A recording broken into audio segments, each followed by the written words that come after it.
ചിലർ നേരത്തെ മടങ്ങാറുണ്ട്. നേരത്തെ എന്നത് ആപേക്ഷികമാണ്. അതെന്തുകൊണ്ടാണ് എന്ന് ഞാൻ പിന്നെ പറയാം. എല്ലാ മനുഷ്യർക്കും ഞാൻ 24 മണിക്കൂർ മാത്രമേ ദിവസത്തിൽ നൽകിയിട്ടുള്ളൂ. 1 സെക്കൻഡ് ഒരാൾക്കും അധികം നൽകിയിട്ടില്ല. എന്നാൽ നിങ്ങൾ ഓരോരുത്തരും അത് ഉപയോഗിക്കുന്നത് ഏത് തരത്തിലൊക്കെയാണ്? ഏത് നിമിഷവും നിലയ്ക്കാവുന്ന ഒരു ഘടികാരമാണ്, അല്ലെങ്കിൽ അണയാവുന്ന തിരുനാളമാണ് താനെന്ന് വിചാരിച്ച് കർമ്മം ചെയ്യുന്ന എത്ര പേരുണ്ട് നിനക്ക് ചുറ്റും? ജനാധിപത്യപരമായി ഞാൻ അനുവദിച്ചു തന്ന സമയം നിങ്ങൾ എത്രമാത്രം നല്ല കാര്യങ്ങൾക്ക് ഉപയോഗിക്കുന്നുണ്ട്?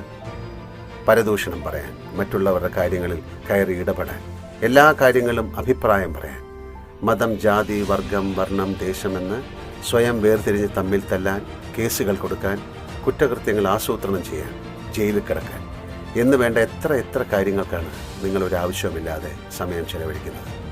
നമ്മൾ ആദ്യമായി കണ്ടതൊരു തീവണ്ടി കമ്പാർട്ട്മെൻറ്റിൽ